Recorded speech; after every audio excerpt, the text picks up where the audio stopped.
Really had a go tonight, but Joe Joyce a bit too strong. I told you it would be a war because styles make fights. He came to try and rip that #1 spot off of him, and it was really exciting why it lasted. You know, Joe. He gets early on. It takes him a while to warm up, and the fact he'd been out for a year, the fact he had a broken wrist, all those things, were for me, we're all going to be contribute to being such a good fight. And Hammer's just dangerous. I mean, even when he went down a couple of times, as soon as he got up, he tried to whiz over the right hand again. And it was a brilliant fight. And, I mean, Joe just showed what he is. He's a juggernaut. He's tough. He's relentless. And he's done that job in great style. Finished it in great style. Joyce against Dillian White, do you like it? I like it. Yeah, I like him against anybody. I don't think a lot of people would like the thought of fighting him. That's the problem. Anything about Joe's performance that you would have wanted to change? Well, I'd have preferred not to get clipped a couple of times, but that is what it is. And as I say, he's been out for a while, and he's said himself there's things he's got to work on. But maybe him getting clipped makes it even a better fight. That's what it was. It was very entertaining to watch. But who else on the card were you impressed with tonight? There were some really good performances. I thought Mark did well. Mark Chamberlain. I think that fight went on too long. I thought the referee could have stopped it, or his corner should have pulled the guy out. He took a lot of punishment, very brave, took a lot of punishment. I thought that he made a great debut, didn't he? Tommy Fletcher, he made a really good debut. He was very exciting, and he looks like he's going to be a great addition to Queensbury, and certainly to the scene. Delani Teti, he's a tremendous puncher. That was a nip and tuck fight between him and Jason till he got caught, and he got caught with by a tremendous punch. And it was we've seen him do that before. He did it with Paul Butler a few years ago, and he's done it again. But Jason's with us. He's a tremendous guy, Jason. I've got a lot of time for him, and we will bring him back again in the autumn and get behind him if he wants to carry on, which I'm sure he will do, and get him some more opportunities. And as far as Alana is concerned, he'll get a crack at the world title. Frank, how realistic is it that we can get a name like Dillian White and Joseph Parker against Joe Joyce for September? Well, Joe Parker, we've been down that road. It's pretty boring now.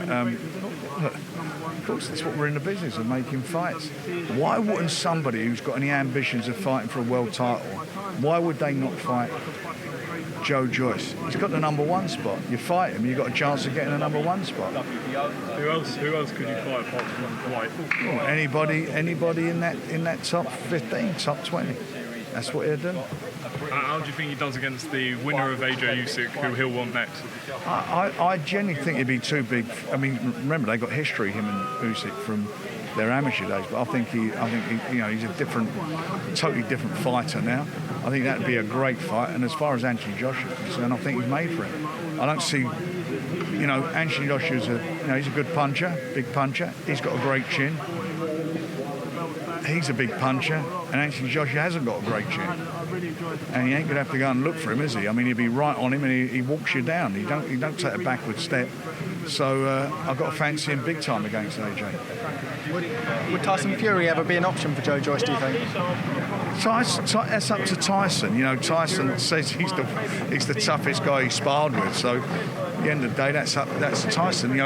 If Tyson does carry on, if he fights and unifies the title, there'll be mandatory defences, and he holds one of the positions in one of the governing bodies with the WBC that they're mandatory will be called, and they're going to have to defend it or give up or vacate. Did you say you wanted to make the Dubois rematch next year in the stadium? Yeah, why not? It's a bigger fight now. It's big. Listen, it sold out last time. We sold it out, I think, in a couple of days before the COVID started. We had to postpone it twice, and then it went behind closed doors. Look, they've come on a bit, both of them, haven't they? One's got they're both ranked #1, or in Daniel's case, he's got a title. He's got the WBA heavyweight title. Big fights, massive fights. To your knowledge, did Jason... Some great heavyweight fights. Great heavyweight fights to be made. Did Conor have to go to hospital after the knockout? Did Jason have to go to hospital after the knockout? I don't know. I haven't been told that. If he has, it'd be as a safety.